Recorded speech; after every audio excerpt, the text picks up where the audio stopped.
Nous allons attaquer la dernière série de TD, la série numéro 3, relative à l'œil humain et ses défauts.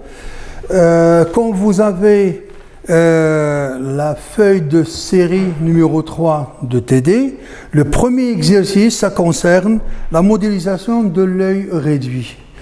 À savoir qu'on peut représenter l'œil par un schéma optique qu'on appelle l'œil réduit, c'est-à-dire une lentille convergente diaphragmée. À savoir, je peux dire, voilà, j'ai l'axe optique dans ce sens-là, j'ai l'axe delta ici, j'ai l'œil est placé là, donc je peux dire, voilà, j'ai un œil comme ça, et puis bon, je fais la zone de vision nette, elle est là.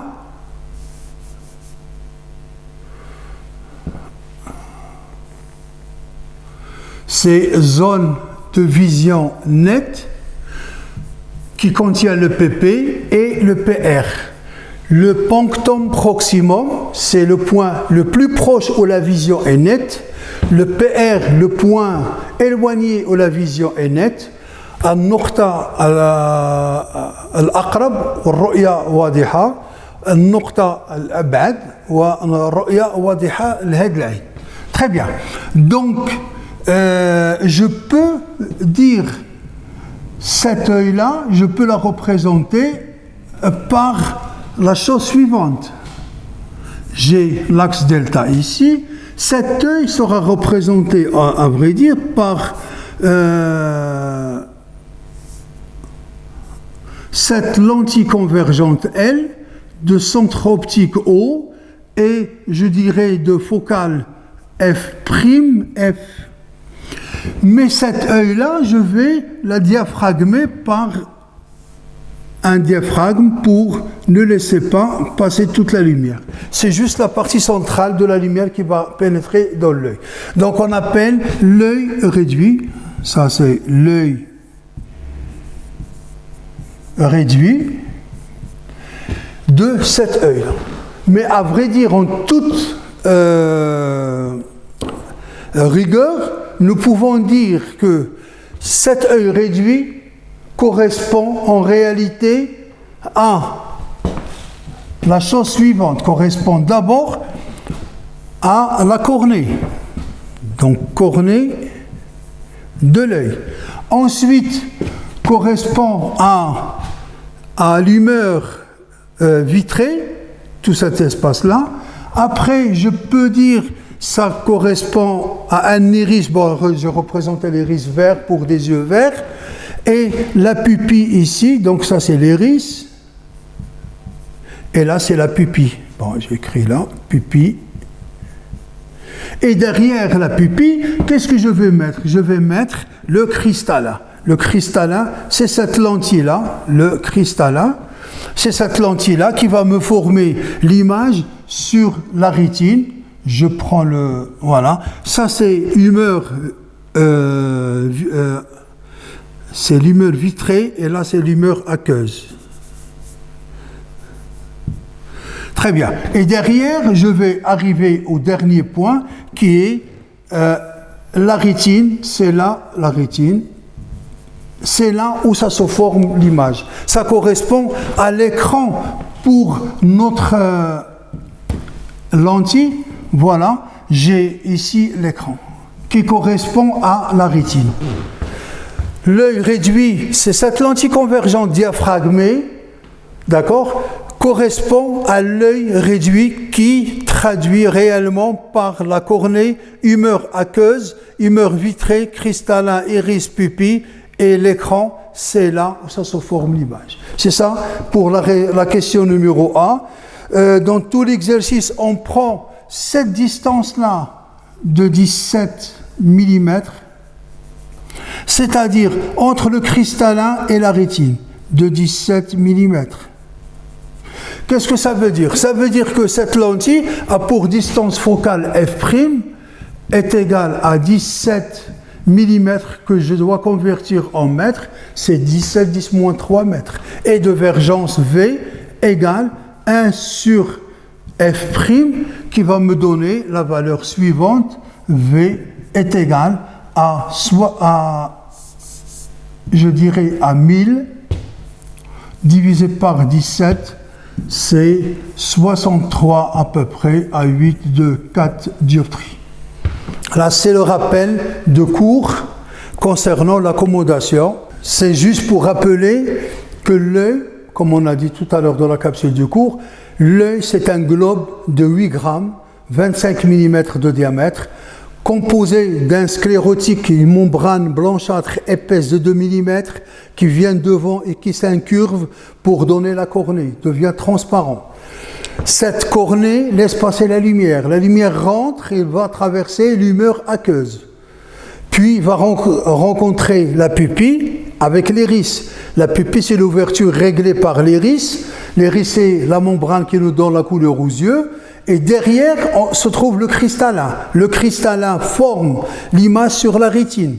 Le cristallin, c'est un ensemble de membranes qui se glissent l'une par rapport à l'autre. La rétine, c'est un ensemble, c'est des couches, multicouches, d'accord, plusieurs couches juxtaposées l'une sur l'autre, chaque couche varie entre 10 et 40 micromètres, et qui contient deux sortes de cellules. Et c'est des milliards de cellules, des cônes et des bâtonnets. Les cônes sont responsables, fonctionnent quand la lumière est intense, assez suffisante, et sont responsables à la couleur des objets. Par contre, les bâtonnets fonctionnent avec très peu de lumière, mais qui ne peuvent pas détecter la couleur. Voilà exactement le résumé que nous avons fait sur le corrigé que vous voyez devant vous. L'œil, de point de vue couleur, fonctionne selon la lumière additive, la synthèse de lumière additive. À savoir qu'il y a 3 couleurs principales, rouge, vert, bleu. Ces 3 couleurs mélangées, le bleu avec le rouge me donne magenta, le bleu avec le jaune me donne le cyan, et le vert avec le rouge me donne le jaune. Donc le cyan entre vert et bleu, magenta rouge et bleu, et jaune entre rouge et vert. Et si les 3 couleurs sont mélangées à une quantité égale, on obtient la lumière blanche. C'est la synthèse additive. Donc tous les ordinateurs, tous les écrans de téléphone portable fonctionnent selon la synthèse additive, c'est-à-dire RVB, et qui coïncide avec cette couleur-là. Très bien. Donc, ça, c'est le résumé. Le daltonisme, c'est lorsque l'œil manque un de ses cônes, rouge ou vert ou bleu. Souvent, c'est le rouge qui manque. Et de point de vue optique, l'œil, le cristallin forme d'un objet AB une image A'B', à l'instar d'un appareil photo qui renverse l'image. OA' est fixe à 17 mm, toujours fixe. C'est le cristallin qui change de vergence en changeant de forme géométrique.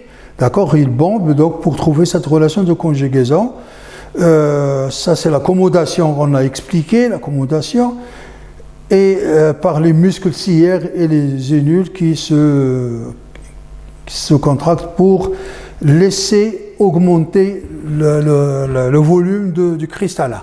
Voilà, donc je répète, la modélisation de l'œil, c'est par la lentille convergente diaphragmée par ce diaphragme et un écran derrière. L'écran joue le rôle de la rétine, la lentille joue le rôle de cristallin plus le milieu que j'ai cité, l'humeur aqueuse, l'humeur vitrée, avec un diaphragme qui est l'iris avec la pupille.